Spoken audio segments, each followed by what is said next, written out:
سلامونه ملګرو، په دې هیله چې روغ جوړ اوسئ. نن به په دې ویډیو کې دا طریقه درته وښیم چې موږ تاسو څنګه کولی شو د FG کوین د پیاوړې پروژې په 5مه لاټرۍ کې د ځان لپاره یو ټیکټ واخلو او غوره یې کړو. نو یو ټیکټ په څو ډوله ده، ټول معلومات سټیپ بای سټیپ په دې ویډیو کې تاسو درکوم. هیله کوم ویډیو څخه تر پایه وګورئ ترڅو معلومات مو حاصل شي. تاسو به خپل اکاونټ راخلاص کړئ او په پروفایل آیکن به کلیک کړئ ترڅو تاسو ته د لاټرۍ آیکن پیدا شي. دغه د لاټرۍ آیکن د همدغه آیکن به تاسو کلیک وکړئ. کله چې تاسو په دغه لاټرۍ آیکن باندې کلیک وکړئ، ستاسو لپاره به یو بله صفحه راسي. دغه ډول یو صفحه ستاسو مخې ته راسي.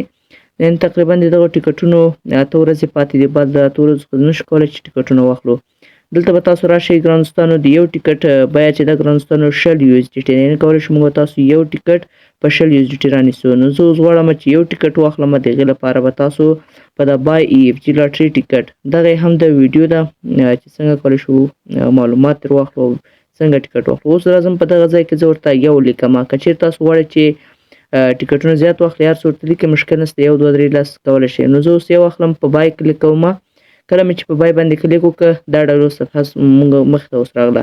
که چېرې زه اوس غواړم چې دغه ټیکټ واخلم، نو باید په ډیپوزیټ کلیک وکړم ګرانو دوستانو. که چېرې غواړم چې بیرته یې کنسل کړم او نه غواړم، په دا کنسل آرډر باندې کلیک کوم. نو زه اوس غواړم چې مقصد دغه ټیکټ واخلم.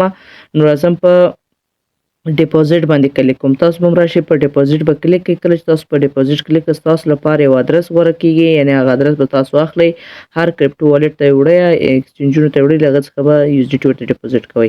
دغه ادرس ته دغه ادرس زه اوس غواړم چې کاپي یې کړم. کله ما چې دغه ادرس کاپي کړ، نو زه مو اوس د EFG کوین والټ ته کله چې دلته راغلم، په دې والټ کې زه اوس USDT لرم، غواړم چې دغه ورته ولېږم. شاوخوا 51 USDT را سره دی. نو زه ورته 100 USDT لېږم د یو ټیکټ لپاره. زه غواړم یو ټیکټ واخلم. دلته راځم، USDT کلیک کوم او دلته راځم بیا ویډرا کلیک کوم ترڅو زه ویډرا وکړم د FG کوین لاټرۍ ته، د لاټرۍ ټیکټ ته. نو راغلم، په دغه ویډرا مې کلیک کړه. په لومړۍ خانه کې خپل ادرس ورته پیسټ کوم. په دوهمه خانه کې ورته اماونټ یا هم اندازه ورته لیکم او د هغې بعد وروسته نیکسټ وکړم. په دې ځای کې ورته ادرس پیسټ کوم چې مقصد دومره ډالر د ځای لېږم. د هغې نه وروسته به راسئ، نیکسټ به وښیو. دلته به بیا راسئ، پر دغه سینډ بټن باندې به کلیک وکړئ. دلته به خپل پین کوډ ورکړئ د FG کوین د والټ. ما دغه د خپل پین کوډ ورکړ. اوس موږ دغه ویډرا په بریالیتوب سره وشوه. زه به راشم خپل د FG کوین د لاټرۍ اپشن ته. دلته به ماته یو ټیکټ په اتومات ډول واخیستل شي او د یو ټیکټ سربیره ماته به سټیک هم وسي. دغه د ګرانو دوستانو ماته یو ټیکټ واخیستل شو. دغه هم ثبوت دی. نو په 100 USDT باندې که غواړئ چې ټیکټ خپل معلوم کړئ، په هسټوري باندې کلیک کړئ او دغه د ما یو ټیکټ واخیسته د 2024 کال د 8 په 14 تاریخ باندې په 100 USDT باندې. دغه نه ګرانو دوستانو دا ثبوت. نو اوس راځو چې د دغه 100 ډالرو اندازه موږ ته یو بل چانس هم میلاویږي. یعنې تاسو به راشئ، پر سټیکینګ به کلیک کړئ. موږ ته سټیکینګ هم شوی دی. شاوخوا ګرانو دوستانو د 100 ډالرو اندازه 14652 EFG ټوکن موږ ته د دوهم ځل لپاره د همغه لاټرۍ بکس څخه موږ ته هم سټیک شوي دي ګرانو دوستانو. دغه هم ثبوت دی. تاسو کولی شئ دغه ثبوت یې وګورئ.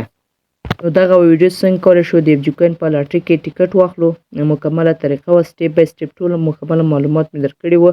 نو کوښښ وکړئ چې د FG کوین د لاټرۍ ټیکټ کې حتما یو ټیکټ ځان ته واخلئ. مننه، ښه وخت، ښې چارې.